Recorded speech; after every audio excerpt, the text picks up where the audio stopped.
ওম শুভারম্ভ মিত্রবাড়ির চ্যানেলে আপনাদের সকলকে স্বাগতম।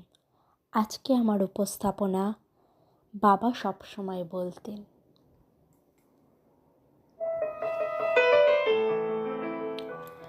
বাবা সবসময় বলতেন, তোর জন্য ঘোড়ায় চড়ে রাজপুত্তুর আসবে। মেয়েটা বলতো, কেন বাবা?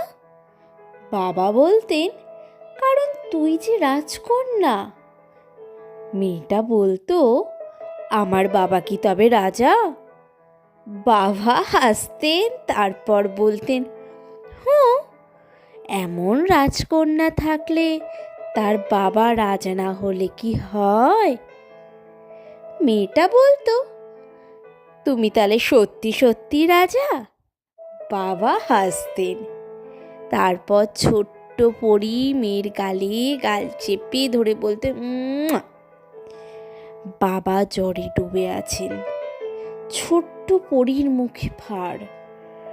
সে দরজার আড়াল থেকে দেখে সারা রাত জেগে মা এখন নিঃসারে ঘুমায়।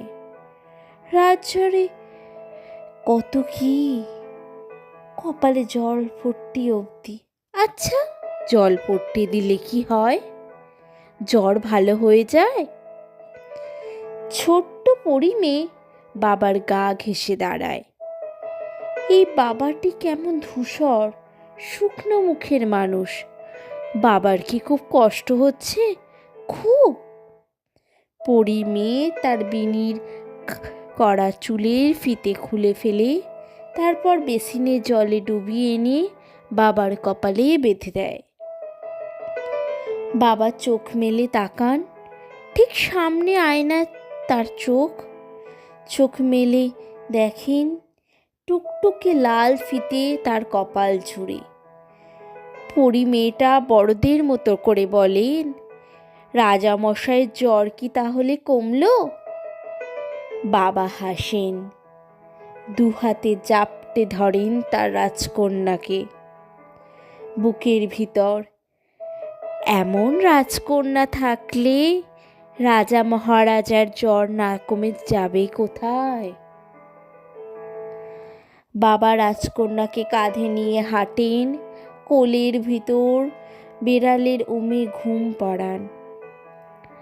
সারা বাড়ি ঘুরে ছোটেন, তারপর অফিস, মিটিং, রোদ, ঘাম, জলে দিন রাত্রি, বাজারে সওদা, দ্রব্যমূল্যের ঊর্ধ্বগতি, দিন শেষে হতাশা ক্লান্তিতে গভীর মুখে ঘরে ফেরায় তাকে। কিন্তু পরী মেয়ে এসে বলে, তুমি কি আমার ফকির বাবা? বাবা গম্ভীর মুখে বলে, কেন মা? আজকাল আমায় যে রাজকন্যা বলে ডাকো না। ক্লান্তিরা ডানা ঝাপটা পাল্টায়, দুশ্চিন্তাও। বাবা আবার রাজা মহারাজা হয়ে যান মুহূর্তেই। তার বুকের ভিতরে ডানা ঝাপটায় রাজকন্যা। বাবারা জানেন, তার ঘরে চৌকাঠ পেরোলেই এই জগৎ জুড়ে তার রাজকন্যাদের জন্য। আর সত্যিকারের রাজপুত্ররা অপেক্ষা থাকে না, বরং নখ বগিয়ে পেতে থাকে পুরুষ বেশে ভয়ঙ্কর সব শব্দ। হয়তো তাই পৃথিবীর সকল বাবাই তার বুকের ভিতর আজন্মন তার রাজকন্যাদের পুষে থাকতে চান। হয়তো তাই জগৎ জুড়ে সকল মেয়ের বুকের ভিতরে ফিসফিসিয়ে বাজে, I am princess, not because I have Prince, but because my father is only king. ধন্যবাদ। চ্যানেলটি ভালো লাগলে অবশ্যই লাইক করবেন, সাবস্ক্রাইব করবেন, পাশে থাকবেন।